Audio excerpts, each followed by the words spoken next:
Hello friends. आज मैं अपने बाइक CB 350 हाइनेस का रिव्यू करने वाला हूँ।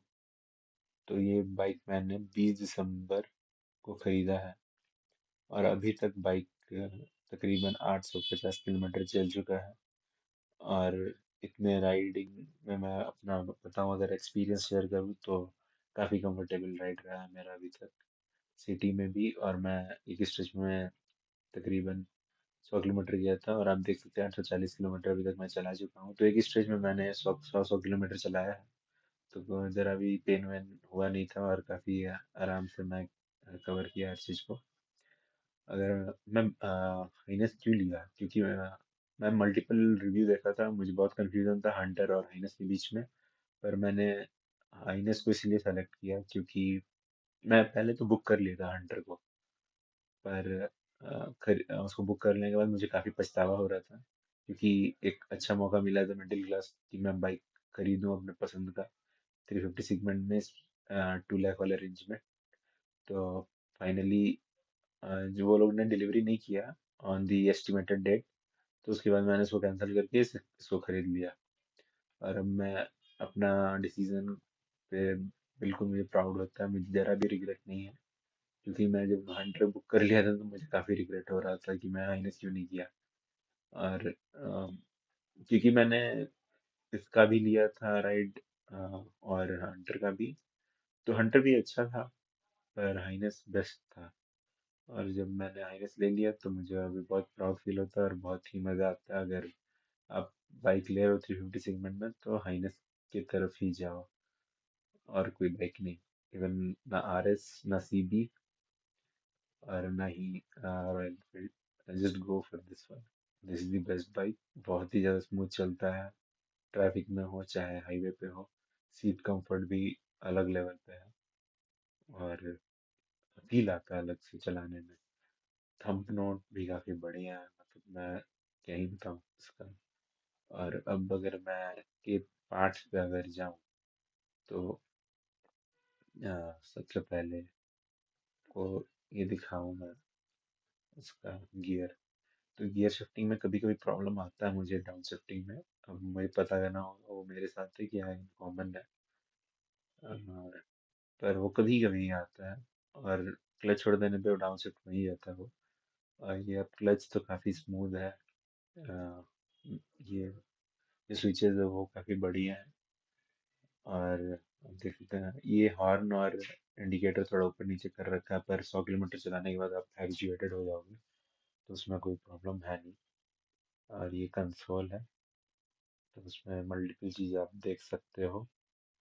जैसे और इधर स्विच है, जब स्विच दोनों स्विच को आप दबाओगे और फिर यहाँ से चेंज करना चालू करोगे तो वहाँ पे आपका कंसोल अपडेट होते जाएगा। यानी मतलब आप दूसरा चीज़ कुछ देखना चाहते हो तो वो भी दिखाएगा आपको कंसोल पे। तो ये कुछ अच्छा चीज़ है इसमें। तो इधर ये ट्रैक्शन कंट्रोल वाला है, ये फ्यूल कंट्रोल ABS है। और इधर किनारे C टाइप के लिए भी है चार्जर का प्लग इन। और अगर हम फिर जाएं बाकी चीज़ों पे तो बाइक काफ़ी ज़्यादा स्मूथ चलती है। टैंक कैपेसिटी भी अप्रोक्स 14 प्लस है। और अगर मिरर का बात करूँ तो मिरर थोड़ा छोटा, मतलब अगर कोई पास ज़्यादा है या ज़्यादा दूर है, मतलब पैरेलली अगर पास चल रहा है या ज़्यादा दूर है तो वो लोग नहीं दिखता है। तो ये एक कंप्लेन है, मतलब थोड़ा बेटर दे सकते थे होंडा वाले, थोड़ा बड़ा। और क्योंकि जब आप 2.5 लाख की कोई बाइक ले रहे हो तो आप एक्सपेक्ट करते हो कि मतलब चीज़ें सही से हो। और अब मैं अपना अगर डिलीवरी एक्सपीरियंस बताऊँ तो डिलीवरी मैंने लिया था RP रोड शोरूम से सिकंदराबाद। तो मेरा डिलीवरी एक्सपीरियंस उतना अच्छा नहीं था, क्योंकि मैं सेम डे तो लेने का डिसाइड कर लिया था कि मुझे चाहिए ही चाहिए बाइक 19 दिसंबर को। क्योंकि मैंने उस दिन सेम डे कैंसिल किया था रॉयल एनफील्ड, तो मुझे था कि मैं अब बस हाइनेस आज ही लूँगा। तो उस चक्कर में मैं RP शोरूम गया।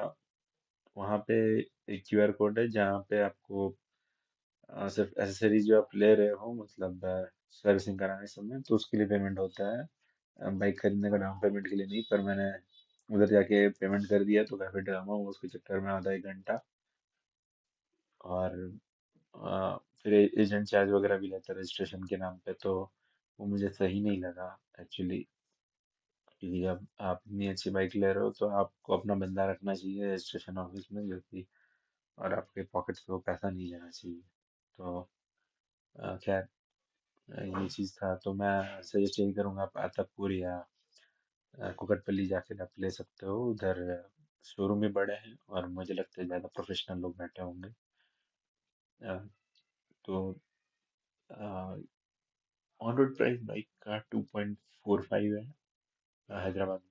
और फिर आप डाउन पेमेंट पे लेते हो तो फिर जैसा आप जितना टाइम पीरियड के लिए ले रहे हो और जितना आप डाउन पेमेंट शुरू में दे रहे हो तो उस पर डिपेंड करेगा।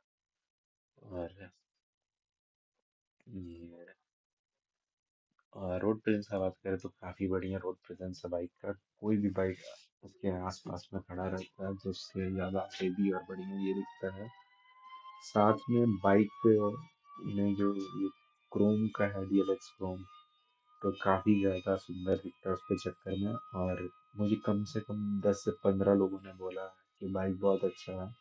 और उन 10 से 15 लोगों में मेरा बात बस 2-3 लोग से ही होता है, बाकी जितने लोगों ने तारीफ किया है वो लोग ऑल ऑफ द सडन, मतलब मुझे शक्ल से जानते थे पर फ्रेंडशिप या कुछ ऐसा नहीं था, बात बात होता था, पर वो लोग आए और मेरा बाइक का तारीफ किए।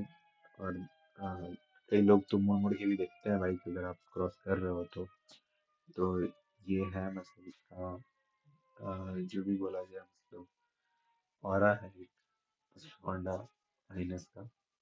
अगर आप जा रहे हो अगर 350 सेगमेंट में और आपका बजट है टू टू प्लस है, तो मैं बस यही सजेस्ट करूंगा कि आप हाइनस पे जाओ। क्योंकि ये बाइक इतना मतलब सिटी में भी इतना कंफर्टेबल है, लॉन्ग राइड के लिए भी कंफर्टेबल है, सीट इतना अच्छा है, बाइक इतना स्मूथ चल रहा है, क्लच इतना स्मूथ है। और ये पिकअप भी काफ़ी बढ़िया है इसका। और रिलायबिलिटी की सब बात करते हैं तो मैं रिलायबिलिटी पे कुछ अभी बोलूँगा नहीं, क्योंकि मैं तो अभी बस चलाना शुरू किया हूँ। पर जितना अभी तक चला लिया हूँ उस बेसिस पे यही बोलूँगा कि बाइक वेटलेस फील होता है चलाते वक्त। हालांकि जब रुका रहता है स्टैंड पे रहता है अगर आपको थोड़ा बहुत आगे पीछे करना रहता है तो उस समय वेट फील होता है इसका। लेकिन चलाने वक्त तो बहुत ही ज़्यादा कंफर्ट रहता है, जो कि आरएस में एबसेंट था जब मैं ये इसका टेस्ट ड्राइव ले रहा था आरएस का। क्योंकि मैं हैवी ट्रैफिक था जहाँ पे मैं टेस्ट राइड ले रहा था और मेरे को इरिटेशन हो रहा था उसको चला के, क्योंकि वो थोड़ा भारी लग रहा था मुझे। पर हाइनेस में ये कंप्लेन आपको ज़रा भी नहीं आएगा। हीटिंग भी ज़रा भी नहीं होता है बाइक में unless bumper to bumper traffic रहता है तो। और पीडीएन के लिए भी और राइडर के लिए भी, दोनों के लिए सीट कंफर्ट काफ़ी अच्छा है।